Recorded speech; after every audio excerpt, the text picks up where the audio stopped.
ನಮಸ್ಕಾರ ಮಕ್ಕಳೇ, ಬೆಳಗಿನ ಶುಭೋದಯಗಳು ನಿಮ್ಮೆಲ್ಲರಿಗೂ. ಈ ದಿನ ನಾವು ಸಮಾಜ ವಿಜ್ಞಾನದ 8ನೇ ತರಗತಿಯ 7ನೇ ಅಧ್ಯಾಯವಾಗಿರ್ತಕ್ಕಂತಹ ಭೌಗೋಳಿಕ ಲಕ್ಷಣಗಳು ಹಾಗೂ ಚರಿತ್ರಪೂರ್ವ ಭಾರತದ ಬಗ್ಗೆ ನಾವು ಇಂದು ತಿಳಿದುಕೊಳ್ಳೋಣ. ಮಕ್ಕಳೇ, ಮೊದಲನೇದಾಗಿರ್ತಕ್ಕಂಥದ್ದು ಭೌಗೋಳಿಕ ಲಕ್ಷಣಗಳು ಹಾಗೂ ಚರಿತ್ರಪೂರ್ವ ಭಾರತ. ಅಂದ್ರೆ ಭಾರತ ಅಂತಕ್ಕಂಥದ್ದು ಯಾವ ರೀತಿಯಾಗಿರ್ತಕ್ಕಂತಹ ಭೌಗೋಳಿಕವಾಗಿ ತನ್ನ ಲಕ್ಷಣಗಳನ್ನು ಒಳಗೊಂಡಿತ್ತು ಅಂತಕ್ಕಂಥ ಬಗ್ಗೆ ತಿಳಿದುಕೊಳ್ಳೋಣ. ಅದಕ್ಕೆ ಸಂಬಂಧಪಟ್ಟ ಹಾಗೆ ನಾವು ಒಂದೊಂದಾಗಿ ಈ ದಿನದ ನಾವು ಕಲಿಬೇಕಾಗಿರ್ತಕ್ಕಂಥ ಫಲಿತಾಂಶಗಳಂತೆ ಭಾರತದ ಭೌಗೋಳಿಕ ಲಕ್ಷಣಗಳು, ಭಾರತ ಒಂದು ಉಪಖಂಡ ಹಾಗೂ ಪರ್ಯಾಯ ದ್ವೀಪ, ಭಾರತದ ನೆರೆಹೊರೆಯ ರಾಷ್ಟ್ರಗಳು ಹಾಗೂ ಚರಿತ್ರಪೂರ್ವ ಘಟ್ಟದಲ್ಲಿರತಕ್ಕಂತಹ ಮಾನವನ ಜೀವನ ಕ್ರಮ ಹಾಗೂ ಚರಿತ್ರಪೂರ್ವ ಕಾಲದ ಘಟ್ಟದಲ್ಲಿನ ಮಾನವನ ಶಿಲಾಯುಗ ಅಂತಕ್ಕಂಥದ್ದು ಅಂತಕ್ಕಂಥದ್ದನ್ನು ನಾವು ಕಾಣಬಹುದು. ಈಗ ಮೊದಲನೇದಾಗಿ ಒಂದೊಂದಾಗಿ ನೋಡ್ಕೊಳ್ಳೋಣ. ಪ್ರತಿಯೊಂದು ರಾಷ್ಟ್ರ ಅಂತಕ್ಕಂಥದ್ದು ಜನ ಸಮುದಾಯ ನಡುವೆ ಅಲ್ಲಿನ ಭೌಗೋಳಿಕ ಪರಿಸರ ಅಂತಕ್ಕಂಥದ್ದು ಪ್ರಭಾವವನ್ನ ಬೀರಿದೆ. ಪ್ರತಿಯೊಂದು ರಾಷ್ಟ್ರ, ಜಗತ್ತಿನಲ್ಲಿರ್ತಕ್ಕಂತಹ ರಾಷ್ಟ್ರ ಮತ್ತು ಜನ ಸಮುದಾಯಗಳ ಮೇಲೆ ರಾಷ್ಟ್ರ ಮತ್ತು ಜನ ಸಮುದಾಯಗಳ ಮೇಲೆ ಏನ್ ಪ್ರಭಾವ ಬೀರಿದೆ? ಅಲ್ಲಿನ ಭೌಗೋಳಿಕ ಪರಿಸರ, ಭೌಗೋಳಿಕವಾಗಿರ್ತಕ್ಕಂತಹ ಒಂದು ಪರಿಸರ ಅಂತಕ್ಕಂಥದ್ದು ಏನಾಗಿದೆ, ಒಂದು ಪ್ರಭಾವವನ್ನ ಬೀರಿರ್ತಕ್ಕಂಥದನ್ನ ನಾವು ಕಾಣಬಹುದು. ಅದೇ ರೀತಿ ಈ ಮಾನವನ ಜೀವನಕ್ಕೂ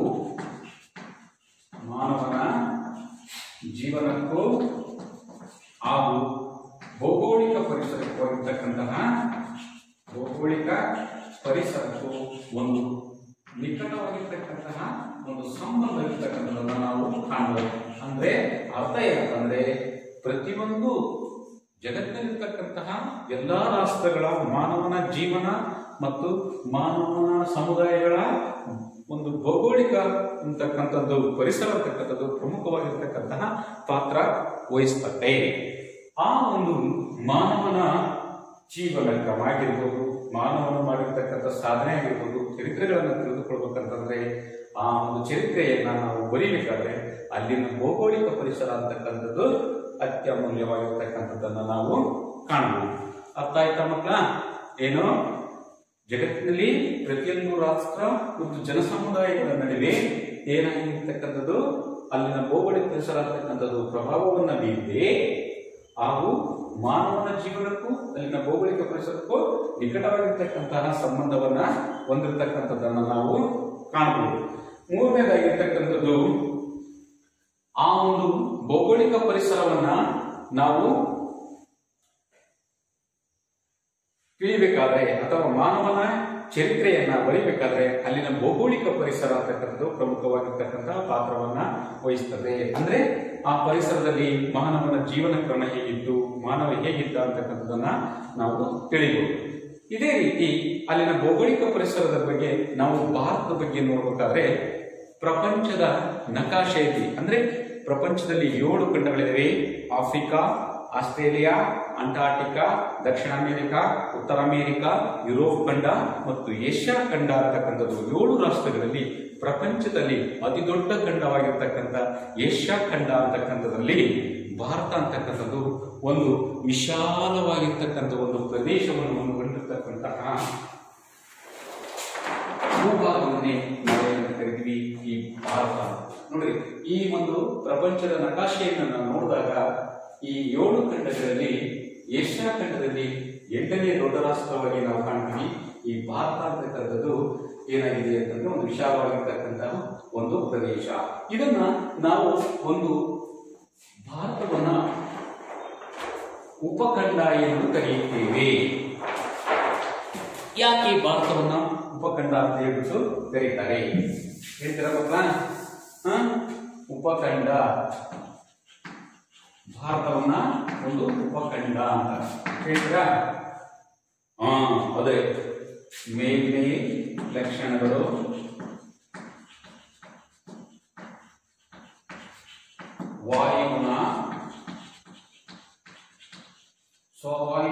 ಸಸ್ಯವರ್ಗ,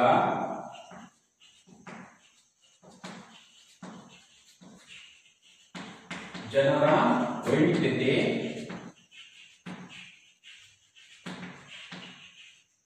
ವೈವಿಧ್ಯತೆಯನ್ನ ನಾವು ಏನಂತ ಕರಿತೀವಿ? ಒಟ್ಟಾಗಿ ಭಾರತ ಒಂದು ಉಪಖಂಡ ಅಂತ ಹೇಳ್ಬಿಟ್ಟು ಕರಿತೀವಿ. ಏನಂತ? ಮೇಲ್ಮೇ ಲಕ್ಷಣ, ವಾಯುಗುಣ, ಸ್ವಾಭಾವಿಕ ಸಸ್ಯವರ್ಗ ಹಾಗೂ ವೈವಿಧ್ಯತೆ, ಜನರಲ್ಲಿರ್ತಕ್ಕಂಥ ವೈವಿಧ್ಯತೆಯನ್ನು ಒಟ್ಟಾರೆಯಾಗಿ ನಾವೇನಂತ ಕರಿತೀವಿ? ಉಪಖಂಡ ಎಂದು ಕರೆಯುತ್ತೇವೆ. ಸಾಮಾನ್ಯವಾಗಿ ಮೇಲ್ಮೈ ಲಕ್ಷಣಗಳು ಅದರ ಮೇಲೆ ಏನು ಪರ್ವತಗಳ ಹೊಂದಿದೆಯೋ ಅಥವಾ ಪ್ರಸ್ಥಭೂಮಿಗಳು ಹೊಂದಿದೆಯೋ, ಮೈದಾನ ಪ್ರದೇಶಗಳನ್ನು ಹೊಂದಿದೆಯೋ, ಕರಾವಳಿ ಪ್ರದೇಶಗಳು ಹೊಂದಿದೆಯೋ, ಬೆಟ್ಟ ಗುಡ್ಡಗಳನ್ನು ಹೊಂದಿದೆಯೋ, ಶಿಖರಗಳನ್ನು ಹೊಂದಿರತಕ್ಕಂಥದನ್ನ ಅದರ ಮೇಲ್ಮೈ ಲಕ್ಷಣಗಳನ್ನ ನಾವು ಕಾಣಬಹುದು. ಹಾಗೆ ವಾಯುಗುಣ, ನಾವು ಪ್ರಪಂಚದಲ್ಲಿ ನೋಡಿದಾಗ ಇಡೀ ಪ್ರಪಂಚದಲ್ಲಿ 3 ರೀತಿಯಾಗಿರ್ತಕ್ಕಂಥ ವಾಯುಗುಣವನ್ನ ನಾವು ನೋಡ್ತೀವಿ. ಅಂದ್ರೆ ಬೇಸಿಗೆ ಕಾಲ, ಚಳಿಗಾಲ, ಮಳೆಗಾಲ ಅಂತಕ್ಕಂಥದನ್ನ ನಾವು ಕಾಣ್ತೀವಿ. ಸ್ವಾಭಾವಿಕ ಸಸ್ಯವರ್ಗ, ಕೆಲವು ಪ್ರದೇಶಗಳಲ್ಲಿ ಸ್ವಾಭಾವಿಕ ಸಸ್ಯವರ್ಗ ಅಂದ್ರೆ ತಮ್ಮಷ್ಟಕ್ಕೆ ತಾವೇ ಉಟ್ಕೊಂಡಿರ್ತಕ್ಕಂಥದ್ದು. ಉದಾಹರಣೆಯಾಗಿ ಭಾರತದಲ್ಲಿ ಹಿಮಾಲಯ ಪ್ರದೇಶಗಳಲ್ಲಿ ಒಂದು ರೀತಿಯಾಗಿರ್ತಕ್ಕಂತಹ ಸ್ವಾಭಾವಿಕ ಸಸ್ಯವರ್ಗ ಇದ್ರೆ, ಮರುಭೂಮಿ ಪ್ರದೇಶಗಳಲ್ಲಿ ಒಂದು ರೀತಿಯಾಗಿರ್ತಕ್ಕಂತಹ ಒಂದು ಸಸ್ಯವರ್ಗವನ್ನ ಹೊಂದಿರತಕ್ಕಂಥ ಕಾಣಬಹುದು. ಅಥವಾ ಕರಾವಳಿ ಪ್ರದೇಶಗಳಲ್ಲಿಯೇ ಒಂದು ರೀತಿಯಾಗಿರ್ತಕ್ಕಂಥದ್ದು, ಪ್ರಸ್ಥಭೂಮಿಗಳಲ್ಲಿಯೇ ಒಂದು ರೀತಿಯಾಗಿರ್ತಕ್ಕಂತಹ ಒಂದು ಸ್ವಾಭಾವಿಕ ಸಸ್ಯವರ್ಗವನ್ನ ನಾವು ಕಾಣ್ತೀವಿ. ನೆಕ್ಸ್ಟ್, ಕೆಲವು ಜನರಲ್ಲಿ ವೈವಿಧ್ಯತೆ, ಅಂದ್ರೆ ಜನರಲ್ಲಿ ಅಂತಕ್ಕಂಥವ್ರು ಕೆಲವರು ಕುಡ್ಲಕ್ಕಿರ್ತಾರೆ, ಕೆಲವರು ಗಿಡ್ಡಕ್ಕಿರ್ತಾರೆ, ಕೆಲವರು ಕೆಂಪು ಬಣ್ಣವನ್ನು ಹೊಂದಿರ್ತಾರೆ, ಅಥವಾ ಕೆಲವರು ಏನಾಗಿರ್ತಾರೆ ಕಪ್ಪು ಬಣ್ಣವನ್ನು ಹೊಂದಿರ್ತಾರೆ. ಈ ರೀತಿಯಾಗಿರ್ತಕ್ಕಂತಹ, ಉದಾಹರಣೆಗೆ ನಾವು ಕೇರಳ ಜನರನ್ನು ಅಂತ ನೋಡಿದಾಗ ಒಂದು ರೀತಿಯಲ್ಲಿರ್ತಾರೆ.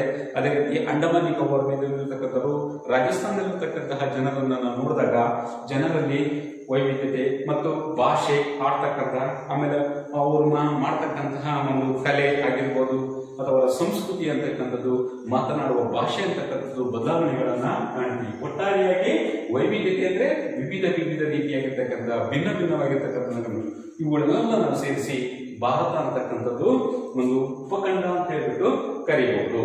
ಭಾರತ ಅಂತಕ್ಕಂಥದ್ದು ಒಂದು ಉಪಖಂಡ. ಅದೇ ರೀತಿ ಭಾರತ ಅಂತಕ್ಕಂಥದ್ದು ಒಂದು ಪರ್ಯಾಯ ದ್ವೀಪ ಅಂತ ಹೇಳ್ಬಿಟ್ಟು ಕರಿತೀವಿ. ಪರ್ಯಾಯ ದ್ವೀಪ. ಪರ್ಯಾಯ ದ್ವೀಪ ಎಂದರೆ ಸುತ್ತಲೂ ನೀರಿದ್ದು ಒಂದು ಕುಡಿ ಭೂಮಿ ಇದ್ದರೆ, ಸುತ್ತಲೂ ನೀರಿನಿಂದ ಆವೃತವಾಗಿದ್ದು ಒಂದು ಕಡೆ ಭೂಭಾಗವನ್ನ ಹೊಂದಿದ್ದರೆ ಅದನ್ನ ಏನಂತ ಕರಿತೀವಿ? ಸಾಮಾನ್ಯವಾಗಿ ಏನಂತ ಕರಿತೀವಿ? ನಾವು ಏನಂತ ಕರಿತೀವಿ? ಪರ್ಯಾಯ ದ್ವೀಪ ಎಂದು ಕರಿತೀವಿ. ಅಂದ್ರೆ 3 ಕಡೆಗಳಲ್ಲಿಯೂ ಸಹ ಏನಾಗಿದ್ದು ನೀರಿನಿಂದ ಆವೃತವಾಗಿದ್ದು, ನಾವು ಒಂದು ಕಡೆ ಒಂದು ಭೂಭಾಗವನ್ನು ಹೊಂದಿದ್ದರೆ, ಒಂದು ಕಡೆ ಭೂಭಾಗವನ್ನು ಹೊಂದಿದ್ದರೆ ಅದನ್ನ ಏನಂತ ಕರಿತೀವಿ? ಪರ್ಯಾಯ ದ್ವೀಪ. ಇದಕ್ಕೆ ಸಂಬಂಧಿಸಿದ ಹಾಗೆ ನಾವು ಭಾರತದ ನಕಾಶೆಯಲ್ಲಿ ನೋಡಿದಾಗ ಮಕ್ಕಳೇ ನಮಗೆ ತಿಳಿಯುತ್ತದೆ. ಸೊ ದಕ್ಷಿಣ ಭಾಗದಲ್ಲಿ ಸಾಮಾನ್ಯವಾಗಿ ನಾವು ಹಿಂದೂ ಮಹಾಸಾಗರವನ್ನ ನೋಡ್ತೀವಿ ಭಾರತ ನಕಾಶೆಯಲ್ಲಿ.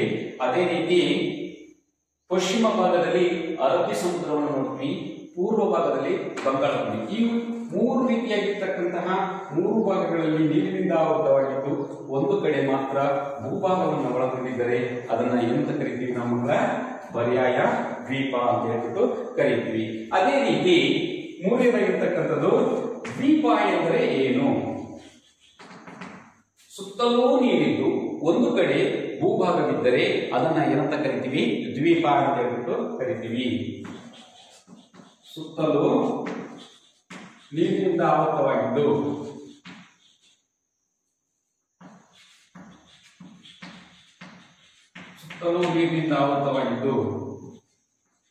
ಒಂದು ಕಡೆ ಏನಾಗಿರುತ್ತೆ? ಭೂಭಾಗವಿದ್ದರೆ ಏನಂತ ಕರಿತೀವಿ? ಭಾಗವಿದ್ದರೆ ಅದನ್ನ ಏನಂತ ಕರಿತೀವಿ? ದ್ವೀಪ ಅಂತ ಹೇಳ್ಬಿಟ್ಟು ಕರಿತೀವಿ. ಈಗ ಉದಾಹರಣೆಗೆ ನಿಮಗೆ ಮಕ್ಕಳ ಈ ಒಂದು ನಕಾಶೆಯನ್ನು ನೋಡಿದಾಗ ನಿಮಗೆ ಏನಿಸ್ತದೆ ನೋಡಿ, ಯಾವ್ದಾದ್ರು ನಿಮಗೆ ಇದಕ್ಕೆ ಸಂಬಂಧಿಸಿದ ಹಾಗೆ ಉದಾಹರಣೆ ಅಂತಕ್ಕಂಥದ್ದನ್ನು ನೀವು ತಿಳಿಬಹುದಾ ಮಕ್ಕಳ? ನೋಡಿ, ಯಾರಾದ್ರೂ ನಿಮಗೆ ಗೊತ್ತಾಯ್ತಾ? ನೋಡಿ, ಇಲ್ಲಿ ಶ್ರೀಲಂಕಾ ಕಾಣಿಸ್ತಿದ್ಯಾ? ನೋಡಿ, ಸುತ್ತಲೂ ನೀರು, ಎಲ್ಲಾ ಕಡೆಯೂ ನೀರಿದ್ದು ಒಂದು ಕಡೆ ಮಾತ್ರ ಭೂಮಿ ಇದ್ದರೆ ಅದನ್ನ ಏನಂತ ಕರಿತೀವಿ ನಾವು? ಏನಂತ ಕರಿತೀವಿ? ದ್ವೀಪ ಎಂದು ಕರೆಯುತ್ತೇವೆ. ಅರ್ಥ ಆಯ್ತಾ ಹೇಳಿದ್ದು? ಇನ್ನೊಂದ್ಸರಿ ಹೇಳಿ. ಭಾರತ ಅಂತಕ್ಕಂಥದ್ದು ಒಂದು ಉಪಖಂಡವಾಗಿದೆ. ಉಪಖಂಡ ಅಂದ್ರೆ ಮೇಲ್ಮೈ ಲಕ್ಷಣಗಳು ಮತ್ತು ಸ್ವಾಭಾವಿಕ ಸಸ್ಯವರ್ಗ, ವಾಯುಗುಣ, ಜನರಲ್ಲಿ ವೈವಿಧ್ಯತೆ, ಒಟ್ಟಾರೆ ಏನಂತ ಕರಿತೀವಿ? ಉಪಖಂಡ ಅಂತ ಹೇಳ್ಬಿಟ್ಟು ಕರಿತೀವಿ. ಅದೇ ರೀತಿ ಭಾರತ ಒಂದು ಪರ್ಯಾಯ ದ್ವೀಪ. ಮೂರೂ ಕಡೆಯಲ್ಲಿ ನೀರಿನಿಂದ ಆವೃತವಾಗಿದ್ದು ಒಂದು ಕಡೆ ಭೂಭಾಗ ಇದ್ದರೆ ಅದನ್ನ ಏನಂತ ಕರಿತೀವಿ ನಾವು? ಪರ್ಯಾಯ ದ್ವೀಪ ಅಂತ ಕರಿತಿರ್ತೀವಿ. ದ್ವೀಪ ಅಂದ್ರೆ ಸುತ್ತಲೂ ನೀರಿನಿಂದ ಆವೃತವಾಗಿದ್ದು ಒಂದು ಕಡೆ ಕೂಡ ಇದ್ದರೆ ಅದನ್ನ ಏನಂತ ಕರಿತೀವಿ? ಏನಂತ ಕರಿತೀವಿ? ದ್ವೀಪ. ಉದಾಹರಣೆಗೆ ಯಾವುದು? ಶ್ರೀಲಂಕಾ ಅಂತಕ್ಕಂಥದ್ದನ್ನು ನಾವು ಕಾಣಬಹುದು. ಅರ್ಥ ಆಯ್ತಾ? ಇಷ್ಟು ಮುಂದೆ ಹೋಗೋಣ.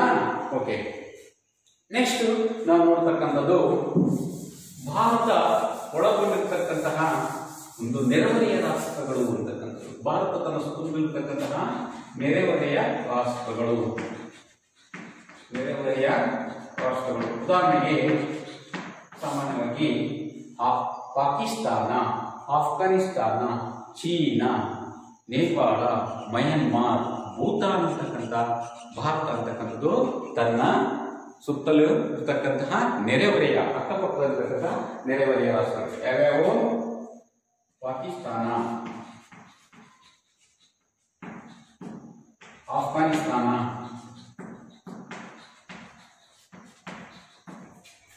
ಚೀನಾ, ನೇಪಾಳ, ಭೂತಾನ್, ಮಯನ್ಮಾರ್ ಮತ್ತು ಬಾಂಗ್ಲಾದೇಶ ಅಂತಕ್ಕಂಥದ್ದು ಭಾರತ ಸುತ್ತಲಿರ್ತಕ್ಕಂತಹ ಪ್ರದೇಶಗಳು. ಯಾವ್ಯಾವು ನೋಡಿ ಮಕ್ಕಳ, ಇಲ್ಲಿ ಕಾಣಿಸ್ತಿದ್ಯಾ? ನಾವು ಭಾರತ ನಕಾಶೆ ನೋಡಿದಾಗ ನಮ್ಮ ಭಾರತದಲ್ಲಿರ್ತಕ್ಕಂಥ ನೆರೆಹೊರೆಯ ರಾಷ್ಟ್ರಗಳನ್ನು ಗುರುತಿಸ್ತೀರಾ? ಈಗ ನಕಾಶೆ ನಿಮ್ಮ ಮುಂದೆ ಇದೆ.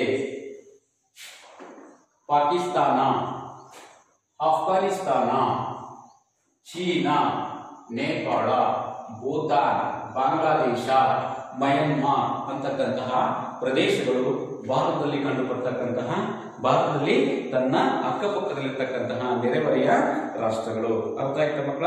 ಹಾಗಾದ್ರೆ ಭಾರತದ ನೆರೆಹೊರೆಯ ರಾಷ್ಟ್ರಗಳು ಯಾವ್ಯಾವು? ಪಾಕಿಸ್ತಾನ, ಆಫ್ಘಾನಿಸ್ತಾನ, ಚೀನಾ, ನೇಪಾಳ, ಬಾಂಗ್ಲಾ, ಭೂತಾನ್ ಮತ್ತು ಮಯನ್ಮಾರ್ ಅಂತಕ್ಕಂತಹ ಪ್ರದೇಶಗಳೇ ನಾವು ಭಾರತದ ನೆರೆಹೊರೆಯ ರಾಷ್ಟ್ರಗಳು. ಭಾರತ ಅಂತಕ್ಕಂಥದ್ದು 28 ರಾಜ್ಯಗಳನ್ನು ಒಳಗೊಂಡಿದೆ, 8 ಕೇಂದ್ರಾಡಳಿತ ಪ್ರದೇಶಗಳನ್ನ ಒಳಗೊಂಡಿದ್ದು ಸುಮಾರು 15,200 ಕಿಲೋಮೀಟರ್ನಷ್ಟು ಭೂಗಡಿಯನ್ನ ಹೊಂದಿದೆ. ಇದರಲ್ಲಿ ಭಾರತ ರಾಜಧಾನಿಯಾಗಿ ದೆಹಲಿಯನ್ನ ಕಾಣ್ತೀವಿ. ಹಾಗಾದ್ರೆ ಭಾರತ ಎಷ್ಟು ರಾಜ್ಯಗಳನ್ನು ಒಳಗೊಂಡಿದೆ? 28 ರಾಜ್ಯಗಳು, 8 ಕೇಂದ್ರಾಡಳಿತ ಪ್ರದೇಶಗಳು. ಹಾಗೆಯೇ ಭೂಗಡಿ ಎಷ್ಟಿದೆ? 15,200 ಕಿಲೋಮೀಟರ್ ಭೂಗಡಿಯನ್ನ ಹೊಂದಿದೆ.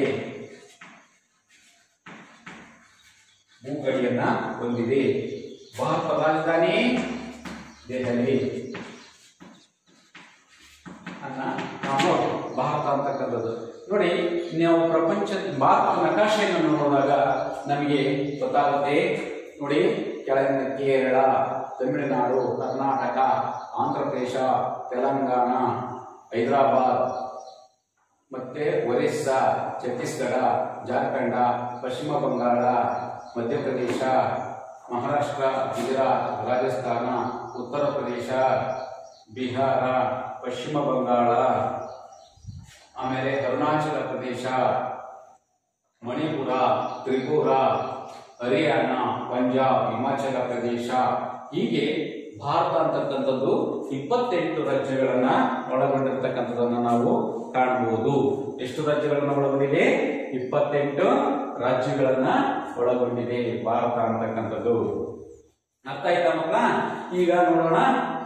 ಹಾಗಾದ್ರೆ ಭಾರತ ಅಂತಕ್ಕಂಥದ್ದು ಎಷ್ಟು ಕೇಂದ್ರಾಡಳಿತ ಪ್ರದೇಶಗಳನ್ನು ಒಳಗೊಂಡಿದೆ? 8 ಕೇಂದ್ರಾಡಳಿತ ಪ್ರದೇಶಗಳು. ಒಂದನೇದಾಗಿರ್ತಕ್ಕಂಥದ್ದು ಜಮ್ಮು ಕಾಶ್ಮೀರ,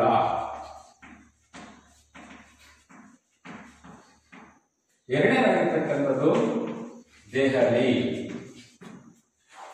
ಮೂರನೇದಾಗಿದ್ದು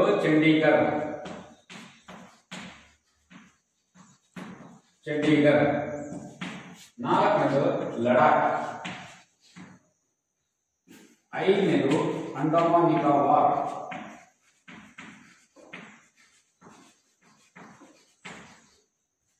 ಆರನೇದು ಲಕ್ಷದ್ವೀಪ,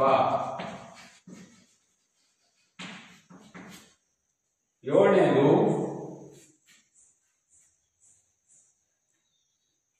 ಪುದುಚೇರಿ, ಎಂಟನೇದು ದಾದ್ರಾ ನಗರ ಹವೇಲಿ ಮತ್ತು ದಿಯು ದಾಮನ್ ಅಂತಕ್ಕಂತಹ ಪ್ರದೇಶಗಳು ಒಟ್ಟಾರೆಯಾಗಿ ಭಾರತದಲ್ಲಿರ್ತಕ್ಕಂತಹ 8 ಕೇಂದ್ರಾಡಳಿತ ಪ್ರದೇಶಗಳು. ಮಕ್ಕಳ, ಈ ಕೇಂದ್ರಾಡಳಿತ ಪ್ರದೇಶಗಳನ್ನ ಭಾರತ ನಕಾಶೆಯಲ್ಲಿ ನೀವು ತೋರಿಸ್ತೀರಾ? ಗೊತ್ತಿದೆಯಾ ನಿಮಗೆ? ನೋಡಿ ಮಕ್ಕಳ, ನಿಮಗೆ ನಕಾಶೆಯನ್ನ ನೋಡಿ ನೀವು ಅದರಲ್ಲಿ ಯಾವ ರೀತಿ ತೋರಿಸ್ತಿರ್ತಕ್ಕಂಥದ್ದು. ಮೊಟ್ಟ ಮೊದಲಾಗಿರ್ತಕ್ಕಂಥದ್ದು ಜಮ್ಮು ಮತ್ತು ಕಾಶ್ಮೀರ, ದೆಹಲಿ, ಅನಂತರ ದಾದ್ರಾ ನಗರ ಹವೇಲಿ ಮತ್ತು ದಿಯು ದಾಮನ್ ಅಂತಕ್ಕಂಥದ್ದು. ಹಾಗೆಯೇ ಅಂಡಮಾನ್ ನಿಕೋಬಾರ್ ಅಂತಕ್ಕಂತಹ ಪ್ರದೇಶಗಳು ನಾವು ನೋಡ್ತಾ ಇದ್ದೀರಾ. ಅಂಡಮಾನ್ ನಿಕೋಬಾರ್ ದ್ವೀಪಗಳು, ಲಕ್ಷದ್ವೀಪಗಳು, ಲಡಾಖ್, ಹಾಗೆಯೇ ಪಾಂಡಿಚೇರಿ ಅಥವಾ ಪುದುಚೇರಿ ಅಂತಕ್ಕಂಥದ್ದನ್ನ ನಾವು ಭಾರತದಲ್ಲಿ ಕಂಡು ಬರ್ತಕ್ಕಂಥ ಒಟ್ಟು ಎಷ್ಟು ಕೇಂದ್ರಾಡಳಿತ ಪ್ರದೇಶಗಳು ಅಂತಕ್ಕಂಥವು ಭಾರತದಲ್ಲಿ ನಾವು ಕಂಡು ಬರ್ತೀವಿ. ಒಟ್ಟು 8 ಕೇಂದ್ರಾಡಳಿತ ಪ್ರದೇಶಗಳು ಭಾರತದಲ್ಲಿ ಒಳಗೊಂಡಿದೆ. ಹಾಗಾದರೆ ಭಾರತದ ರಾಜಧಾನಿ ಯಾವುದು? ದೆಹಲಿ ಅಂತಕ್ಕಂಥದ್ದು.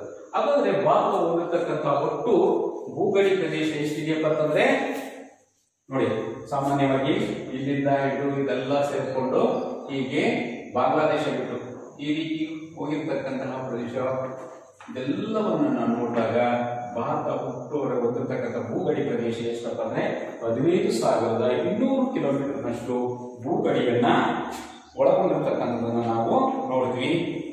ಇಷ್ಟು ಭಾರತದ ಒಂದು ಮೇಲ್ಮೈ ಲಕ್ಷಣ, ಭೌಗೋಳಿಕ ಲಕ್ಷಣಗಳಂತಕ್ಕಂಥದ್ದನ್ನ ನಾವು ಕಾಣ್ತೀವಿ. ಈಗ ಮೇಲ್ಮೈ ಲಕ್ಷಣಗಳಲ್ಲಿ ಭಾರತವನ್ನ 4 ಭಾಗಗಳಾಗಿ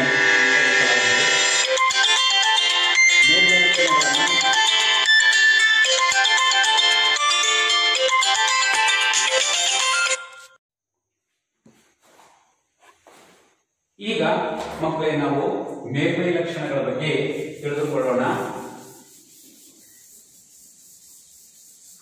ಭಾರತದ ಮೇಲ್ಮೈ ಲಕ್ಷಣಗಳನ್ನ 4 ಭಾಗಗಳಾಗಿ ವಿಂಗಡಿಸಲಾಗಿದೆ. ಒಂದನೇದು ಉತ್ತರದ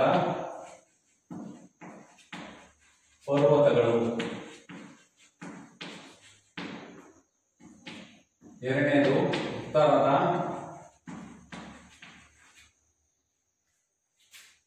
ನದಿ ಬಯಲುಗಳು,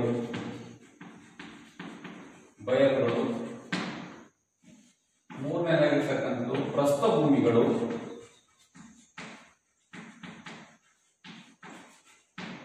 ನಾಲ್ಕನೇದಾಗಿರ್ತಕ್ಕಂಥದ್ದು ಕರಾವಳಿ ಮೈದಾನಗಳು.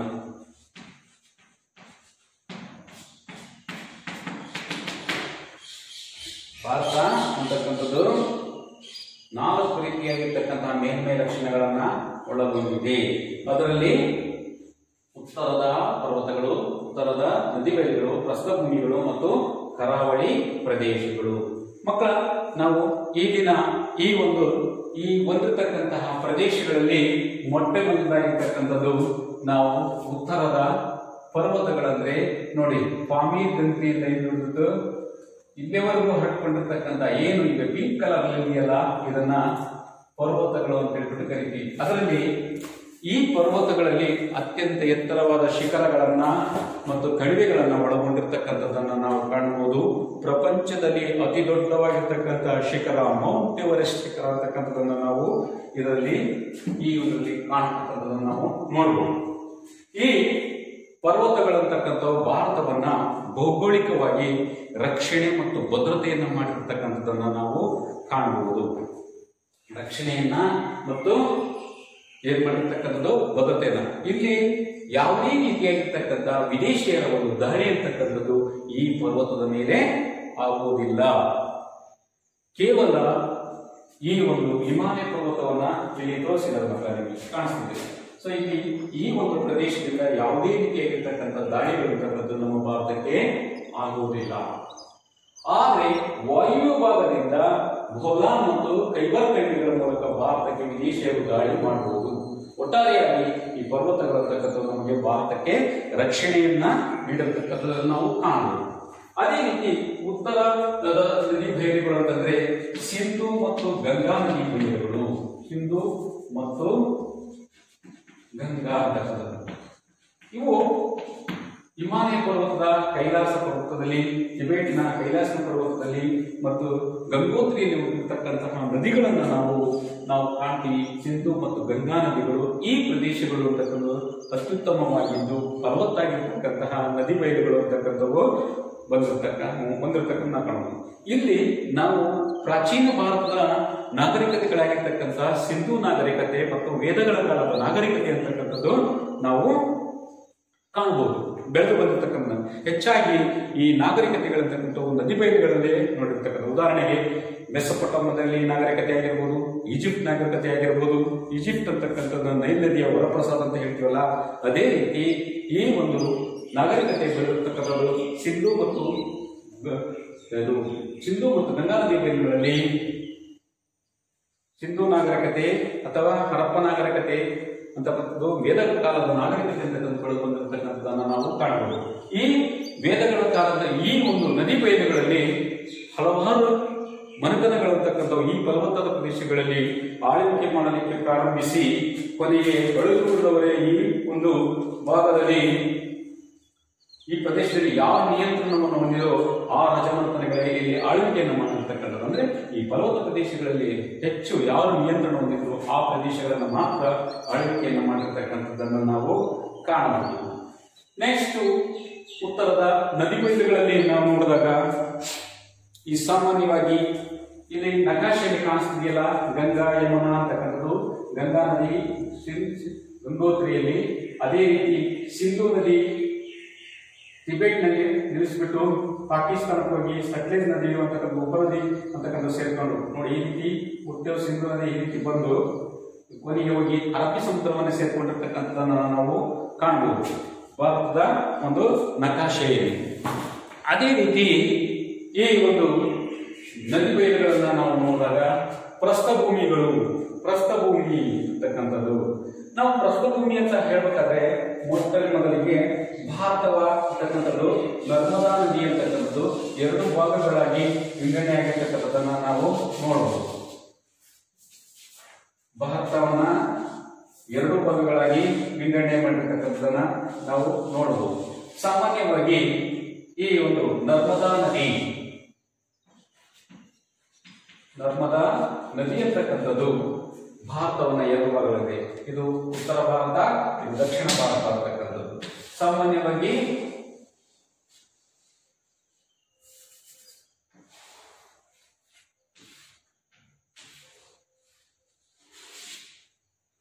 ಈ ಉತ್ತರ ಭಾರತ ಮತ್ತು ದಕ್ಷಿಣ ಭಾರತ ಅಂತಕ್ಕಂಥದ್ದನ್ನ ನಾವು ನೋಡಿದಾಗ ಸಿಂಧು ನದಿ ಅಂತಕ್ಕಂಥದ್ದು ನರ್ಮದಾ ನದಿ ಎರಡು ಭಾಗಗಳಾಗಿ ವಿಂಗಡಿಸಲಾಗಿದೆ.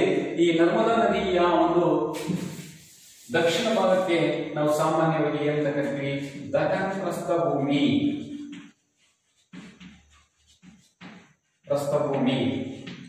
ಅದೇ ರೀತಿ ಉತ್ತರದಲ್ಲಿ ಮಾಳವ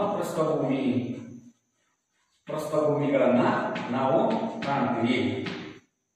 ಅರ್ಥ ಆಯ್ತಾ ಹೇಳಿದ್ದು? ಈ ಒಂದು ಎರಡೂ ಪ್ರದೇಶಗಳಲ್ಲಿ ತಮ್ಮದೇ ಆಗಿರ್ತಕ್ಕಂಥ ಆಳ್ವಿಕೆ ಮಾಡಿರ್ತಕ್ಕಂಥವ್ರು ಯಾರಪ್ಪ ಅಂದ್ರೆ ಈ ಮಾಳವ ಮತ್ತು ದಖನ್ ಪ್ರಸ್ಥಭೂಮಿಗಳಲ್ಲಿ ಪ್ರಾಚೀನ ಕಾಲದಲ್ಲಿ ಮೌರ್ಯರು ಮತ್ತು ಗುಪ್ತರು ಅಂತಕ್ಕಂಥವ್ರು ತಮ್ಮ ಆಳ್ವಿಕೆಯನ್ನ ಮಾಡಿರ್ತಕ್ಕಂಥದ್ದನ್ನು ನಾವು ಕಾಣಬಹುದು. ನೋಡಿ, ಅದೇ ರೀತಿ ಇಲ್ಲಿ ಕಾಣಿಸ್ತಕ್ಕಂತಹ ಪ್ರಸ್ಥಭೂಮಿಗಳಲ್ಲಿ ನಾವು ಭಾರತ ನಕಾಶೆಯಲ್ಲಿ ನೋಡೋಣ ಅಂತಂದ್ರೆ ಮಕ್ಕಳ ನಿಮಗೆ ಕಾಣಿಸ್ತಿದ್ಯಾ ನೋಡಿ, ಇದು ಸಿಂಧು ನರ್ಮದಾ ನದಿ ನಿಮಗೆ ಭಾರತ ನಕಾಶೆಯಲ್ಲಿ ಕಾಣಿಸ್ತಿದೆಯಾ? ಈ ನರ್ಮದಾ ನದಿ ಅಂತಕ್ಕಂಥದ್ದು ಮಾಳವ ಪ್ರಸ್ಥಭೂಮಿ ಮತ್ತು ದಖನ್ ಪ್ರಸ್ಥಭೂಮಿ ಅಂತಕ್ಕಂಥ ಎರಡು ಭಾಗಗಳನ್ನಾಗಿ ಮಾಡಿದೆ. ಒಂದು ಉತ್ತರ ಮಾಳವ ಪ್ರಸ್ಥಭೂಮಿ, ದಕ್ಷಿಣದಲ್ಲಿ ದಖನ್ ಪ್ರಸ್ಥಭೂಮಿ. ನರ್ಮದಾ ನದಿ ಇಲ್ಲಿ ಕಾಣಿಸ್ತಿದೆಯಲ್ಲ ಮಕ್ಕಳ. ಸೊ ಈ ನದಿಗಳು ಅಂತಕ್ಕಂಥದ್ದು ಈ ಒಂದು ಪ್ರದೇಶಗಳಲ್ಲಿ ಎರಡರಲ್ಲಿಯೂ ಆಳ್ವಿಕೆ ಮಾಡಿರ್ತಕ್ಕಂಥವಂದ್ರೆ ಯಾರು? ಮೌರ್ಯರು ಮತ್ತು ಗುಪ್ತರು ಅಂತಕ್ಕಂಥದನ್ನ ನಾವು ಕಾಣಬಹುದು. ನೆಕ್ಸ್ಟ್ ಕರಾವಳಿ ಮೈದಾನಗಳು ಅಂತಕ್ಕಂಥವು. ಕರಾವಳಿ ಪ್ರದೇಶಗಳು ಅಂತಕ್ಕಂಥದ್ದು ಸುಮಾರು ಈ ಕರಾವಳಿ ಮೈದಾನಗಳು ಅಂತಕ್ಕಂಥವು ಸುಮಾರು 6100 ಕಿಲೋಮೀಟರ್ನಷ್ಟು ತನ್ನ ವ್ಯಾಪ್ತಿಯನ್ನ ಒಳಗೊಂಡಿದೆ. ನೋಡಿ, ಸಾಮಾನ್ಯವಾಗಿ ಇಲ್ಲಿಂದ ಹಿಡಿದು ಇಲ್ಲಿವರೆಗೂ ಸಹ ಭಾರತದಲ್ಲಿ ಕರಾವಳಿ ಪ್ರದೇಶಗಳನ್ನ ಕಾಣ್ತೀವಿ. ಈ ನಕಾಶೆಯಲ್ಲಿ ಇಲ್ಲಿ ಕಾಣಿಸ್ತಿದೆಯ ನಕಾಶೆಯಲ್ಲಿ ಬ್ಲೂ ಕಲರ್ ನಲ್ಲಿ ಇರ್ತಕ್ಕಂತಹ ಮಕ್ಕಳ ಇದೆಲ್ಲ ಸಹ ಕರಾವಳಿ ಪ್ರದೇಶಗಳು ಅಂತಕ್ಕಂಥವು. ಸೊ ಈ ಕರಾವಳಿ ಪ್ರದೇಶ ಅಂತಕ್ಕಂಥದ್ದು ಎಷ್ಟು ಕಿಲೋಮೀಟರ್ ತನ್ನ ವ್ಯಾಪ್ತಿಯನ್ನು ಒಳಗೊಂಡಿದೆ? 6100 ಕಿಲೋಮೀಟರ್ನಷ್ಟು ತನ್ನ ವ್ಯಾಪ್ತಿಯನ್ನ ಒಳಗೊಂಡಿರ್ತಕ್ಕಂಥದ್ದನ್ನ ನಾವು ಕಾಣಬಹುದು. ಇವು ಭಾರತದ ಮೇಲ್ಮೈ ಲಕ್ಷಣಗಳಲ್ಲಿ ನಾವು ಕಾಣ್ತಕ್ಕಂತಹ 4 ವಿಧಗಳು. ಅರ್ಥ ಆಯ್ತಾ ಮಕ್ಕಳ? ಹೀಗೆ ಮತ್ತೊಂದ್ಸರಿ ನೋಡೋಣ. ನೋಡಿ, ಭಾರತದ ಭೌಗೋಳಿಕ ಲಕ್ಷಣಗಳಲ್ಲಿ ತಾನು ಹೊಂದಿರತಕ್ಕಂತಹ ಲಕ್ಷಣಗಳನ್ನು ಎಷ್ಟು ವಿಧಗಳಾಗಿ ವಿಂಗಡಿಸಲಾಗಿದೆ? 4 ವಿಧಗಳಾಗಿ ವಿಂಗಡಿಸಿದರೆ, ಒಂದು ಉತ್ತರದ ಪರ್ವತಗಳು, ಎರಡನೇದು ಉತ್ತರದ ನದಿ ಬಯಲುಗಳು, ಮೂರನೇದು ಪ್ರಸ್ಥಭೂಮಿಗಳು, ನಾಲ್ಕನೇದು ಕರಾವಳಿ ಮೈದಾನಗಳು ಅಂತಕ್ಕಂಥವು. ನಾವು ಮೊದಲನೇದಾಗಿರ್ತಕ್ಕಂತಹ ಉತ್ತರದ ಪರ್ವತಗಳು ಅಂತಕ್ಕಂಥವು ಜಗತ್ತಿನಲ್ಲಿ ಅತಿ ಎತ್ತರವಾಗಿರ್ತಕ್ಕಂತಹ ಪರ್ವತ ಶಿಖರ ಮತ್ತು ಕಣಿವೆಗಳನ್ನ ಒಳಗೊಂಡಿರ್ತಕ್ಕಂಥದನ್ನು ನಾವು ಕಾಣಬಹುದು. ಇಲ್ಲಿ ವಿದೇಶಿಯರ ಒಂದು ದಾಳಿಗೆ ಯಾವುದೇ ಪ್ರಯತ್ನ ಮಾಡುವುದಕ್ಕೆ ಸಾಧ್ಯ ಇಲ್ಲ. ವಿದೇಶಿಯರ ದಾಳಿಯನ್ನು ತಡೆಯೋದಕ್ಕೆ ಭಾರತವನ್ನ ರಕ್ಷಣೆ ಮಾಡಿರ್ತಕ್ಕಂಥದ್ದು ಈ ಪರ್ವತಗಳು. ಪ್ರಪಂಚದಲ್ಲಿ ಅತಿ ಎತ್ತರವಾಗಿರ್ತಕ್ಕಂತಹ ಶಿಖರಗಳು ಅಂತಕ್ಕಂಥ ಹೊಂದಿರತಕ್ಕಂಥದ್ದು ಮೌಂಟ್ ಎವರೆಸ್ಟ್ ಶಿಖರ ಅಂತಕ್ಕಂಥದ್ದು. ಇದರಿಂದ ಭಾರತವನ್ನ ಸುರಕ್ಷತೆ ಮತ್ತು ಭದ್ರತೆಯನ್ನು ಕಾಪಾಡಿರ್ತಕ್ಕಂಥದ್ದನ್ನು ನಾವು ಕಾಣಬಹುದು. ಕೇವಲ ವಾಯು ಭಾಗದಿಂದ ನೋಡಿ, ನಾವು ದಿಕ್ಕುಗಳನ್ನು ನೋಡಿದಾಗ ಇದು ವಾಯುವ್ಯ, ಇದು ಈಶಾನ್ಯ, ಇದು ನೈಋತ್ಯ, ಇದು ಆಗ್ನೇಯ, ಹೌದಾ? ಇದು ಉತ್ತರ, ಇದು ದಕ್ಷಿಣ, ಇದು ಪಶ್ಚಿಮ, ಇದು ಪೂರ್ವ. ಈ ವಾಯುವ್ಯ ಭಾಗದಿಂದ ಯಾವುದೇ ರೀತಿಯಾಗಿರ್ತಕ್ಕಂಥ ದಾಳಿ ನಡೆಯಬಹುದು. ಆದರೆ ಇಲ್ಲಿ ಹಿಮಾಲಯ ಪರ್ವತದಿಂದ ಭಾರತಕ್ಕೆ ಯಾವುದೇ ದಾಳಿಗಳು ಸಂಭವಿಸುವುದಕ್ಕೆ ಸಾಧ್ಯ ಇಲ್ಲ. ನೆಕ್ಸ್ಟ್ ಎರಡನೇದಾಗಿರ್ತಕ್ಕಂಥ ಉತ್ತರದ ನದಿ ಬಯಲುಗಳು, ಗಂಗಾ ಮತ್ತು ಸಿಂಧೂ ನದಿಗಳು ಬಯಲುಗಳು ಅಂತಕ್ಕಂಥ ಅತ್ಯಂತ ಫಲವತ್ತಾಗಿರ್ತಕ್ಕಂತಹ ಪ್ರದೇಶಗಳಾಗಿದ್ದು, ಇವು ಪ್ರಾಚೀನ ಕಾಲದ ಸಿಂಧೂ ನಾಗರಿಕತೆ ಮತ್ತು ವೇದಕಾಲದ ನಾಗರಿಕತೆ ಬೆಳೆಯುವುದಕ್ಕೆ ಇದು ಪ್ರಮುಖವಾಗಿರ್ತಕ್ಕಂತಹ ಕಾರಣ ಅಂತಕ್ಕಂಥದ್ದನ್ನು ನಾವು ಹೇಳಬಹುದು ಮಕ್ಕಳ. ಈ ಒಂದು ನದಿ ಬಯಲುಗಳಲ್ಲಿ ಹಲವಾರು ಜನರು ಯಾರು ತನ್ನ ಬಲಿಷ್ಠತೆಯನ್ನು ಪ್ರದರ್ಶನ ಮಾಡಿದರೋ ಆ ಪ್ರಾಚೀನ ಕಾಲದಲ್ಲಿ ಅವರೇ ಆ ಚಕ್ರಾಧಿಪತಿಗಳೇ ಅಥವಾ ಆರಾಧನೆಗಳೇ ಆಳ್ವಿಕೆಯನ್ನು ಮಾಡುವುದನ್ನು ನಾವು ಕಾಣಬಹುದು. ನೆಕ್ಸ್ಟ್ ಪ್ರಸ್ಥಭೂಮಿಗಳು ಅಂತಕ್ಕಂಥವು.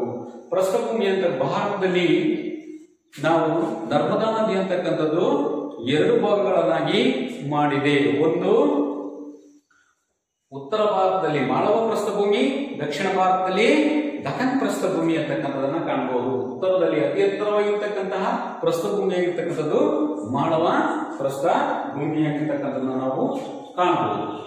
ಅದೇ ರೀತಿ ಕರಾವಳಿ ಮೈದಾನಗಳು ಸುಮಾರು 6100 ಕಿಲೋಮೀಟರ್ನಷ್ಟು ತನ್ನ ವ್ಯಾಪ್ತಿಯನ್ನ ಹೊಂದಿದೆ.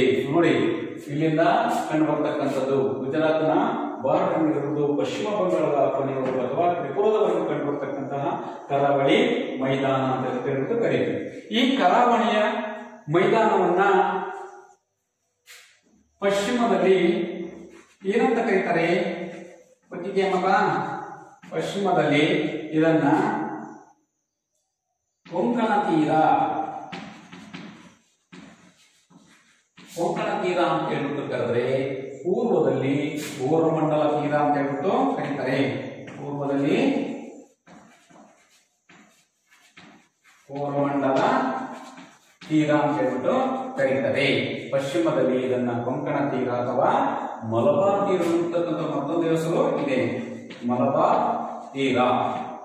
ಪೂರ್ವದಲ್ಲಿ ಕೋರಮಂಡಲ ತೀರ ಅಂತ ಹೇಳ್ಬಿಟ್ಟು ಕರೀತಾರೆ. ಇಷ್ಟು ಇದರ ಭಾರತದ ಭೌಗೋಳಿಕ ಲಕ್ಷಣಕ್ಕೆ ಸಂಬಂಧಪಟ್ಟಂತಹ 4 ರೀತಿಯಾಗಿರ್ತಕ್ಕಂತಹ ಭೌಗೋಳಿಕ ಲಕ್ಷಣಗಳಂತಕ್ಕಂಥದ್ದನ್ನು ನಾವು ಕಾಣಬಹುದು. ಅರ್ಥ ಆಯ್ತಾ ನಮ್ಗ?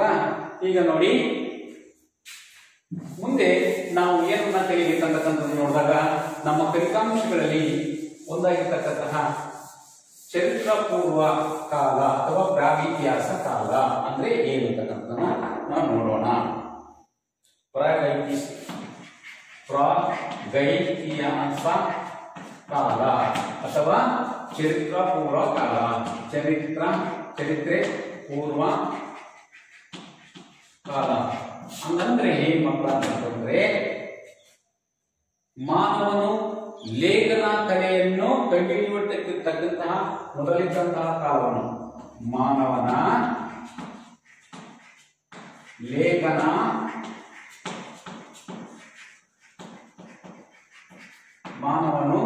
ಲೇಖನ ಕಲೆಯನ್ನು ಕಂಡುಹಿಡಿಯುವುದಕ್ಕೆ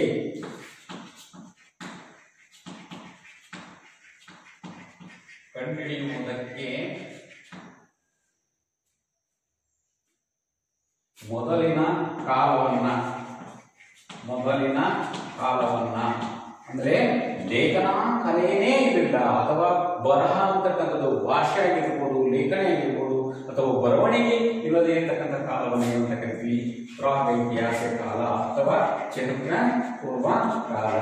ಅರ್ಥ ಆಯ್ತು? ಇದು ಅಂದ್ರೆ ಮಾನವನಿಗೆ ಯಾವುದೇ ರೀತಿಯಾಗಿರ್ತಕ್ಕಂತಹ ಪರಿಕರಕಗಳು ಅಥವಾ ಆಧಾರಗಳು ಅಥವಾ ಬರವಣಿಗೆಗಳು ಇಲ್ಲದೇ ಇರತಕ್ಕಂತಹ ಒಂದು ಪೂರ್ವದ ಕಾಲ, ಅಥವಾ ಒಂದು ಕಂಡಿಡಿಯತಕ್ಕ ಮಾನವನ ಒಂದು ಲೇಖನ ಕಂಡಿದೆ, ಬರವಣಿಗೆ ಇರತಕ್ಕಂಥ ಒಂದು ಲೇಖನ ಕಲೆಯನ್ನು ಕಂಡುಹಿಡಿಯುವುದಕ್ಕಿಂತ ಮೊದಲು ಹಿಂದೆ ಇದ್ದಂತಹ ಒಂದು ಕಾಲವನ್ನು ನಾವು ಏನಂತ ಕರಿತೀವಿ? ಪ್ರಾಗಿತಿಹಾಸ ಕಾಲ ಅಂತಕ್ಕಂಥದ್ದು. ಈ ಕಾಲದಲ್ಲಿ ಭಾಷೆಯ ಬೆಳವಣಿಗೆ ಮತ್ತು ಲಿಪಿಯ ಬೆಳವಣಿಗೆ ನಮಗೆ ಯಾವುದೇ ಆಧಾರಗಳು ಸಿಕ್ಕಿಲ್ಲ. ಭಾಷೆಯ ಬೆಳವಣಿಗೆ ಮತ್ತು ಬರಹದ ಬೆಳವಣಿಗೆ ಕಂಡು ಬಂದಿಲ್ಲ, ಯಾವುದೇ ರೀತಿಯಾಗಿರ್ತಕ್ಕಂಥದ್ದು ಕಂಡು ಬಂದಿಲ್ಲ. ಆದ್ದರಿಂದ ಇದನ್ನ ಚರಿತ್ರ ಪೂರ್ವ ಕಾಲ ಎಂದು ಕರೆಯುತ್ತೇವೆ. ಅರ್ಥ ಆಯ್ತಾ ಮಕ್ಕಳ? ನೋಡಿ, ಪ್ರಾಗಿತಿಹಾಸ ಕಾಲ ಎಂದರೆ ಮಾನವನು ಲೇಖನ ಕಲೆಯನ್ನು ಕಂಡುಹಿಡಿಯುವುದಕ್ಕಿಂತ ಮುಂಚೆ ಇದ್ದಂತಹ ಒಂದು ಕಾಲವನ್ನ ಏನಂತ ಕರಿತೀವಿ? ಪ್ರಾಗಿತಿಹಾಸ ಕಾಲ ಎಂದು ಕರೆಯುತ್ತೇವೆ. ಅಂದ್ರೆ ಅದರ ಅರ್ಥ ಏನಪ್ಪ ಅಂದ್ರೆ, ಭಾಷೆಯ ಮತ್ತು ಬರವಣಿಗೆಯ ಲೇಖನ ಅಂತಕ್ಕಂಥದ್ದು ಇರದೇ ಇರ್ತಕ್ಕಂತಹ ಯಾವುದೇ ಆಧಾರಗಳು ಪರಿಕಾರಕಗಳು ಇಲ್ಲದೆ ಇರ್ತಕ್ಕಂಥ ಒಂದು ಕಾಲವನ್ನು ಏನಂತ ಕರಿತೀವಿ? ಚರಿತ್ರ ಪೂರ್ವ ಕಾಲ. ಹಾಗಾದ್ರೆ ಇದನ್ನ ಅಧ್ಯಯನ ಮಾಡುವ ಶಾಸ್ತ್ರಗಳನ್ನ ಇಲ್ಲಿ ಯಾವುದೇ ರೀತಿಯಾಗಿರ್ತಕ್ಕಂಥ ಲಿಖಿತ ಈ ಕಾಲಘಟ್ಟವನ್ನ ಅಧ್ಯಯನ ಮಾಡುವಂತಹ ತಜ್ಞರಿಗೆ ಅಂತ ಕರಿತೀವಿ? ಪ್ರಾಚ್ಯ ವಸ್ತು ಅಧ್ಯಯನಕಾರರು ಅಂತ ಕರಿತೀವಿ. ಈ ಕಾಲವನ್ನ ಅಧ್ಯಯನ ಮಾಡತಕ್ಕಂತಹ ಇತಿಹಾಸಕಾರರಿಗೆ ಪ್ರಾಚ್ಯ ವಸ್ತು ಅಧ್ಯಯನಕಾರರು ಎಂದು ಕರೆಯುತ್ತೆ. ಅಂದ್ರೆ ಯಾವುದೇ ರೀತಿಯಾಗಿರ್ತಕ್ಕಂತಹ ಆಧಾರಗಳಿಲ್ಲದೆ ಇರತಕ್ಕಂತಹ ಒಂದು ವ್ಯವಸ್ಥೆಯನ್ನ ನಾವು ಏನಂತ ಕರಿತೀವಿ? ಪ್ರಾಗಿತಿಹಾಸ ಕಾಲ ಅಥವಾ ಚರಿತ್ರ ಪೂರ್ವ ಕಾಲ ಎಂದು ಹೇಳ್ಬಿಟ್ಟು ಕರಿತೀವಿ. ಈ ಕಾಲಘಟ್ಟದಲ್ಲಿ ಮನುಷ್ಯ ಅಂತಕ್ಕಂಥದ್ದು ಹೇಗಿದ್ದ, ಅವನು ಏನೇನು ಮಾಡ್ತಾ ಇದ್ದ, ಹೇಗೆ ಜೀವನ ನಡೆಸಿದ ಅಂತಕ್ಕಂಥದ್ದು ಯಾವುದ ಆಧಾರಗಳನ್ನು ನಾವು ತೆಗೆದುಕೊಂಡು ಆ ಪ್ರಾಗಿತಿಹಾಸ ಕಾಲವನ್ನು ನಾವು ಮಾಡಿರ್ತಕ್ಕಂಥದ್ದನ್ನು ನಾವು ಒಂದೊಂದಾಗಿ ಕೊಡೋಣ. ಪ್ರಾಗಿತಿಹಾಸ ಚರಿತ್ರ ಪೂರ್ವಕಾಲದಲ್ಲಿ ಮಾನವನ ಒಂದು ಜೀವನ ಕ್ರಮ ಹೇಗಿರ್ತಕ್ಕಂಥದ್ದನ್ನ ಈಗ ತಿಳಿಯೋಣ. ಇದರ್ಥ ಆಯ್ತಾ? ನೋಡಿ, ಪ್ರಾಗಿತಿಹಾಸ ಚರಿತ್ರ ಪೂರ್ವಕಾಲದಲ್ಲಿ ಮಾನವನ ಜೀವನ ಕ್ರಮ.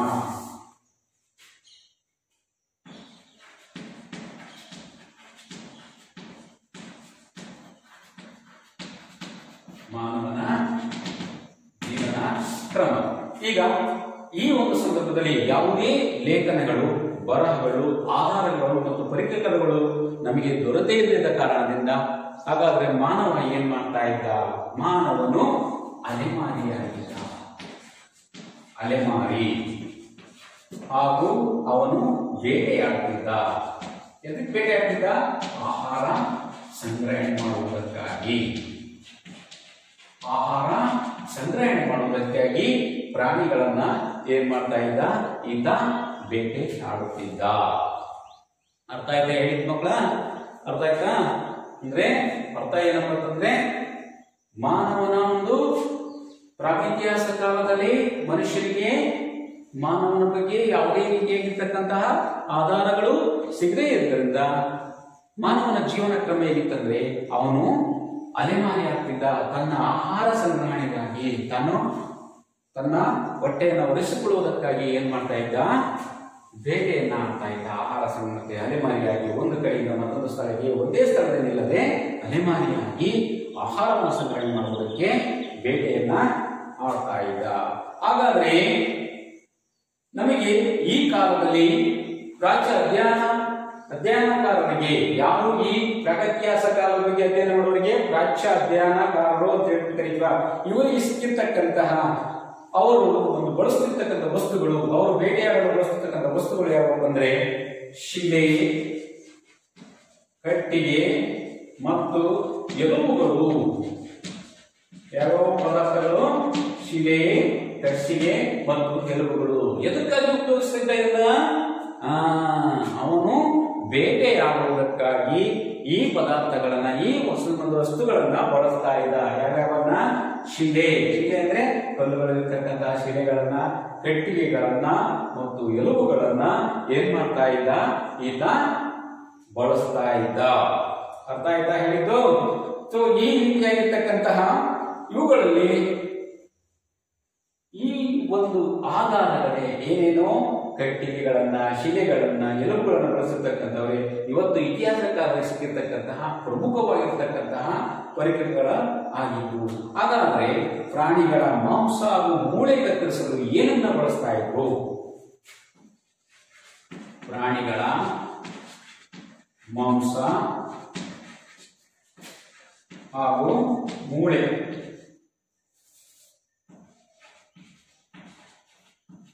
ಪ್ರಾಣಿಗಳ ಮಾಂಸ ಮತ್ತು ಮೂಳೆಗಳನ್ನ ಕತ್ತರಿಸುತ್ತಿದ್ದರು. ಮರದ ತೊಗಟೆಯನ್ನ ಬಳಸ್ತಾ ಇದ್ರು. ಏನ್ನ ಬಳಸ್ತಾ ಇದ್ರು? ಮರದ ತೊಗಟೆಯನ್ನ. ಪ್ರಾಣಿಗಳ ಮಾಂಸ ಮತ್ತು ಮೂಳೆಗಳನ್ನ ಕತ್ತರಿಸುವುದಕ್ಕಾಗಿ ಏನನ್ನ ಬಳಸ್ತಾ ಇದ್ದ?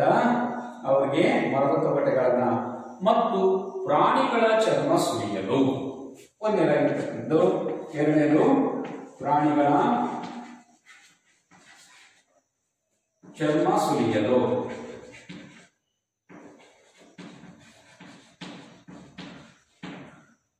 ಹಾಗೂ ಹಣ್ಣುಗಳನ್ನು ಕತ್ತರಿಸಲು. ಹಣ್ಣು,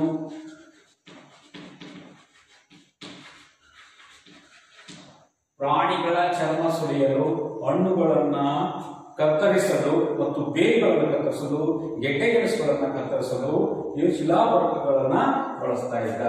ಶಿಲಾಪರಿಕಗಳನ್ನ ನೋಡಿ. ಪ್ರಾಣಿಗಳ ಮಾಂಸ ಹಾಗೂ ಮೂಳೆಯನ್ನ ತೆಗಿಬೇಕಾದ್ರೆ ಮರದ ತೊಗಟೆಯನ್ನ ಬಳಸಿದರೆ, ಪ್ರಾಣಿಗಳ ಚರ್ಮ ಸುಲಿಯಲು, ಹಣ್ಣುಗಳನ್ನು ಕತ್ತರಿಸಲು, ಗೆಡ್ಡೆಗೆಣಸುಗಳನ್ನ ತಿನ್ನಿಸಲು, ಅವುಗಳನ್ನು ಕತ್ತರಿಸುವುದಕ್ಕಾಗಿ ಶಿಲಾಪರಿಕಗಳನ್ನ ಮಾನವ ಬಳಸುತ್ತಿದ್ದ. ಆ ಒಂದು ಆಧಾರಗಳ ಮೇಲೆ ಪ್ರಮುಖವಾಗಿರ್ತಕ್ಕಂಥ ಪರಿಕರಗಳಂದ್ರೆ ನಮಗೆ ಸಿಕ್ಕಂಥದ್ದು ಶಿಲೆ, ಕಟ್ಟಿಗೆ ಮತ್ತು ಎಲುಬುಗಳು ಅಂತಕ್ಕಂಥವು ಪ್ರಮುಖ ಪಾತ್ರವನ್ನ ವಹಿಸಿದ್ದು. ಅರ್ಥ ಆಯ್ತಾ ಹೇಳಿದ್ದು? ಅಂದ್ರೆ ಚರಿತ್ರಾಪೂರ್ವ ಕಾಲ ಎಂದರೆ ಮಾನವನು ಲೇಖನ ಕಲೆಯನ್ನು ಕಂಡುಹಿಡಿಯುವುದಕ್ಕಿಂತ ಇದ್ದಂತಹ ಹಿಂದಿನ ಕಾಲವನ್ನ ಚರಿತ್ರಾಪೂರ್ವ ಕಾಲ ಅಂತ ಹೇಳ್ಬಿಟ್ಟು ಕರಿತೀವಿ. ಇಲ್ಲಿ ಯಾವುದೇ ರೀತಿಯಾಗಿರ್ತಕ್ಕಂತಹ ಆಧಾರಗಳು ಇರಲಿಲ್ಲ. ಆದ್ದರಿಂದ ಬರವಣಿಗೆ ಇರಲಿಲ್ಲ, ಭಾಷಣ ಬಳಕೆನೂ ಇರಲಿಲ್ಲ. ಇದನ್ನು ಅಧ್ಯಯನ ಮಾಡುವ ಶಾಸ್ತ್ರಜ್ಞರಿಗೆ ಅಂತ ಕರಿತೀವಿ, ಪ್ರಾಚ್ಯ ಅಧ್ಯಯನ ಶಾಸ್ತ್ರಜ್ಞರು ಅಂತ ಹೇಳ್ಬಿಟ್ಟು ಕರಿತೀವಿ. ಮಾನವನ ಜೀವನ ಕ್ರಮ ಹೇಗಿತ್ತು? ಅವನು ಅಲೆಮಾರಿಯಾಗಿ ಬೇಟೆಯನ್ನ ಆಡ್ತಾ ಇದ್ದ, ಆಹಾರ ಸಂಗ್ರಹಣೆಯನ್ನ ಮಾಡ್ತಾ ಇದ್ದ. ಆಹಾರ ಸಂಗ್ರಹಣೆ ಮಾಡೋದಕ್ಕಾಗಿ ಕೆಲವು ಪೊರಕುಗಳನ್ನ ಬೇಟೆಯಾಡೋದಕ್ಕೆ ಬಳಸಿದ. ಅವುಗಳನ್ನೇ ಶಿಲೆ, ಕಟ್ಟಿಗೆ ಮತ್ತು ಎಲುಬುಗಳೆಂದು ಹೇಳ್ಬಿಟ್ಟು ಕರಿತೀವಿ. ಹಾಗೂ ಪ್ರಾಣಿಗಳ ಮಾಂಸ ಮತ್ತು ಮೂಳೆಯನ್ನು ಕತ್ತರಿಸುವುದಕ್ಕಾಗಿ ಇವನು ಏನ್ ಮಾಡ್ತಾ ಇದ್ದ? ಮರದ ತೊಗಟೆಯನ್ನ ಬಳಸ್ತಾ ಇದ್ದ. ಹಾಗೂ ಪ್ರಾಣಿಗಳನ್ನ ಸುಲಿಯಲು, ಪ್ರಾಣಿಗಳನ್ನ ಕತ್ತರಿಸಲು ಶಿಲಾಪರಕೆಗಳನ್ನ ಬಳಸುತ್ತಿದ್ದ ಮಾನವ ಅಂತಕ್ಕಂಥದ್ದನ್ನು ನಾವು ನೋಡಬಹುದು. ಇದೇ ರೀತಿ ಇದರ ಜೊತೆಗೆ ಕಟ್ಟಿಗೆಯಿಂದ ಮಾಡತಕ್ಕಂತಹ ಒಂದು ಬಾಣ ಬರ್ಜಿಗಳನ್ನು ಸಹ ಆವತ್ತಿನ ಕಾಲದಲ್ಲಿ ನಾವು ಕಾಣಬಹುದು. ಮೂರನೇ ಅಂಶ ಆಗಿರ್ತಕ್ಕಂತಹದ್ದು ಬಾಣ ಮತ್ತು ಬರ್ಜಿ. ಏನು, ಈಗ ಸಾಮಾನ್ಯವಾಗಿ ಕಟ್ಟಿಗೆಯಲ್ಲಿ ಚೂಪು ಅನ್ನುವಂಥ ಕಟ್ಟಿಗೆಯನ್ನು ಮಾಡಿಕೊಂಡು ಪ್ರಾಣಿಗಳು ಅಷ್ಟು ದೂರದಲ್ಲಿ ಒಂದು ಚೂಪನ್ನು ಈ ರೀತಿಯಾಗಿರ್ತಕ್ಕಂತಹ ಒಂದು ಕಟ್ಟಿಗೆಯಿಂದ ಚೂಪನ್ನು ಮಾಡಿಕೊಂಡು ಪ್ರಾಣಿಗಳನ್ನ ಬೇಟೆಯಾಡೋದಕ್ಕೆ ದೂರದಿಂದ ಹಾಯಿಸಿಬಿಟ್ಟು ಆ ಪ್ರಾಣಿಗಳನ್ನು ಕೊಲ್ಲುವುದಕ್ಕೆ ಒಂದು ಕಟ್ಟಿಗೆಯ ಒಂದು ಬರ್ಚಿಗಳನ್ನ ಮತ್ತು ಬಾಣಗಳನ್ನಾಗಿ ಮಾಡ್ತಾ ಇದ್ರು, ಬಾಣವನ್ನ ಬಿಡ್ತಾ ಇರ್ತಕ್ಕಂಥದ್ದನ್ನು ನಾವು ನೋಡುತ್ತೇವೆ. ಹೀಗೆ ಪ್ರಾಗಿತ್ಯಾಸ ಕಾಲದಲ್ಲಿ ಮನುಷ್ಯ ತನ್ನ ಬದುಕನ್ನು ಸಾಗಿಸುವುದಕ್ಕಾಗಿ, ತನ್ನ ಜೀವನ ಕ್ರಮವನ್ನ ಮಾಡಿಕೊಳ್ಳುವುದಕ್ಕಾಗಿ, ಆಹಾರ ಸಂಗ್ರಹಣೆ ಮಾಡೋದಕ್ಕಾಗಿ ಅಲೆಮಾರಿಯಾಗಿ ಬೇಟೆಯಾಡುತ್ತಿದ್ದನಂತಕ್ಕಂಥದ್ದನ್ನು ನಾವು ನೋಡಬಹುದು. ಆ ಒಂದು ಅವನ ವಾಸ ಎಲ್ಲಿ ಆಗಿತ್ತಪ್ಪ ಅಂದ್ರೆ ಕಲ್ಲುಗಳ ಆಶ್ರಯದಲ್ಲಿ, ಕಲ್ಲುಗಳ ಮರೆಯಲ್ಲಿ, ದೊಡ್ಡ ದೊಡ್ಡ ಕಲ್ಲುಗಳ ಮರೆಯಲ್ಲಿ ಅವನು ವಾಸ ಅಂತಕ್ಕಂಥವನು ಮಾಡಿದ್ದ. ಕಲ್ಲುಗಳ ಮಧ್ಯದಲ್ಲಿ ತನ್ನ ವಾಸ ಮಾಡ್ತಾ ಇದ್ದ ಯಾರು? ಆ ಒಂದು ಪ್ರಾಗಿತ್ಯಾಸ ಕಾಲದಂತಹ ಮನುಷ್ಯರು. ನೆಕ್ಸ್ಟ್ ನಾವು ನೋಡ್ತಕ್ಕಂಥದ್ದು ಬೆಂಕಿ ಅಂತಕ್ಕಂಥದ್ದು. ಇದಾದ ಮೇಲೆ ಪ್ರಾಣಿಗಳ ಹಸಿ ಮಾಂಸವನ್ನು ತಿನ್ನದೆ ಮನುಷ್ಯ ಅಂತಕ್ಕಂಥವನು ತದನ್ನ ಬೇಯಿಸಿಕೊಂಡು ತಿನ್ನತಕ್ಕಂಥ ಶಕ್ತಿಯನ್ನು ಪಡೆಯೋದಕ್ಕಾಗಿ ಬೆಂಕಿಯನ್ನ ಕಂಡಿರ್ತಕ್ಕಂಥ ನಾವು ಇವತ್ತಿನವರೆಗೂ ಸಹ ಕರ್ನೂಲ್ ಮತ್ತು ಕರ್ನೂಲಿನಲ್ಲಿ, ಆಂಧ್ರ ಪ್ರದೇಶದ ಕರ್ನೂಲಿನಲ್ಲಿ ಬೂದಿಯ ಕುರುಹುಗಳು, ಅಂದ್ರೆ ಬೂದಿಯ ಕುರುಹುಗಳನ್ನೇ ಅಲ್ಲಿರ್ತಕ್ಕಂತಹ ಆ ಒಂದು ಬೆಂಕಿಯನ್ನ ಮಾಡಿಕೊಂಡು ಒಲೆ ಅಂತಕ್ಕಂಥದ್ದು, ಕುರುಹುಗಳು ಅಂತಕ್ಕಂಥವು ಅಥವಾ ನಮಗೆ ಆಧಾರಗಳು ಇದೆ. ಎಲ್ಲಿ? ಕರ್ನೂಲಿನ ಅಲ್ಲಿ ಬೂದಿಯ ಕುರುಹುಗಳು.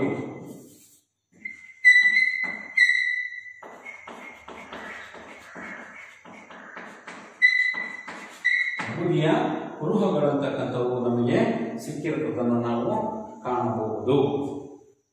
ಈ ಒಂದು ಹಳೆ ಶಿಲಾಯುಗದ ಮಾನವ ಅಂತಕ್ಕಂಥವನು ನಮಗೆ ಏನ್ ತಿಳಿದು ಬರ್ತದಂದ್ರೆ, ಈ ಒಂದು ಬೆಂಕಿಯನ್ನು ಎದಕ್ಕೆ ಬಳಸ್ತಾ ಇದ್ದ? ಆಹಾರವನ್ನ ಬೇಯಿಸಲು, ಬೆಳಕನ್ನ ಪಡೆಯಲು, ಪ್ರಾಣಿಗಳನ್ನ ಹೆದರಿಸಲು.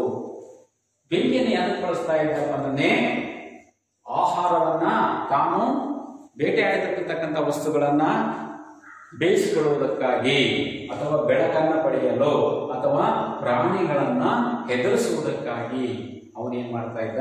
ಬೆಂಕಿಯನ್ನು ಬಳಸಿದ ಅಂತಕ್ಕಂಥದ್ದನ್ನು ನಾವು ಕಾಣಬಹುದು. ಆಮೇಲೆ ಕೆಲವು ಕಲ್ಲಿನ ಕೆಳಗೆ ಅಥವಾ ಗುಹಾಲಯಗಳಲ್ಲಿ ಅವನು ವಾಸವಾಗಿದ್ದ ಅಂತ ಅನ್ನೋದಕ್ಕೆ ನಮಗೆ ಸಿಕ್ಕಿರ್ತಕ್ಕಂತಹ ಆಧಾರಗಳ ಪ್ರಕಾರ ನಮಗೆ ಅಲ್ಲಿರ್ತಕ್ಕಂತಹ ರೇಖಾಚಿತ್ರಗಳನ್ನ ಬಿಡಿಸಿರ್ತಕ್ಕಂಥದ್ದನ್ನು ನಾವು ಕಾಣಬಹುದು. ರೇಖಾಚಿತ್ರಗಳನ್ನ ಬಿಡಿಸಿದ್ದಾನೆ. ಆ ರೇಖಾಚಿತ್ರಗಳಲ್ಲಿ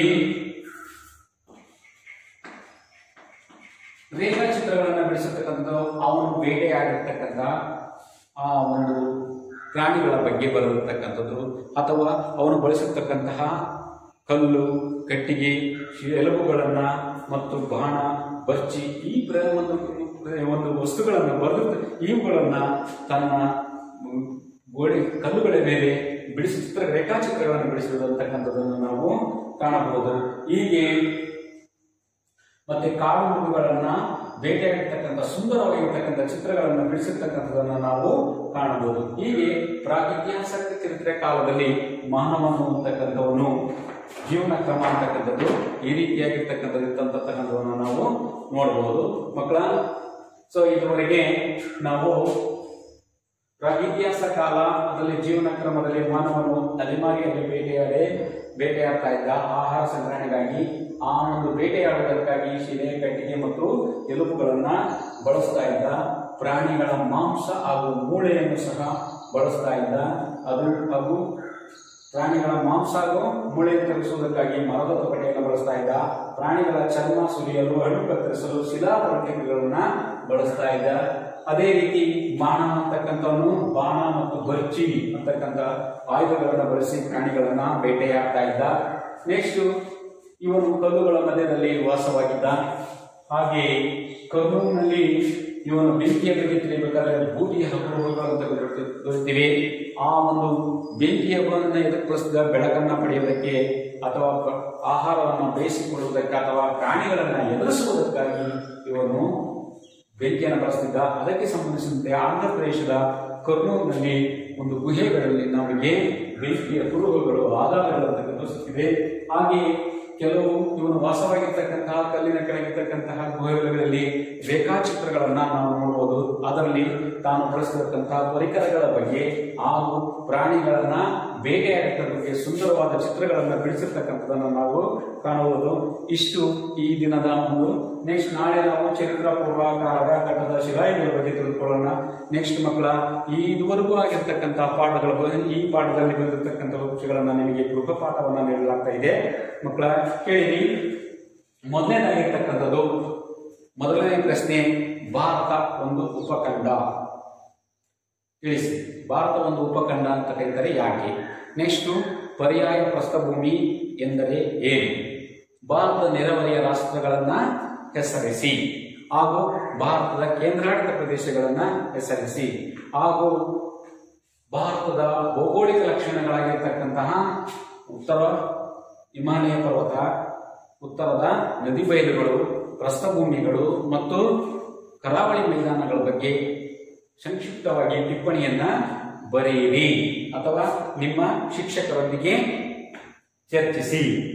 ಪ್ರಾಗಿತ್ಯಾಸ ಕಾಲ ಎಂದರೇನು, ಮಾನವನ ಜೀವನ ಕ್ರಮ ಹೇಗಿತ್ತಂತಕ್ಕಂಥದ್ದನ್ನ ನಾವು ನೋಡೋಣ. ಇಷ್ಟು ಈ ದಿನದ ಪಾಠದ ಬಗ್ಗೆ. ನಮಸ್ಕಾರ ಎಲ್ಲರಿಗೂ ಮಕ್ಕಳ.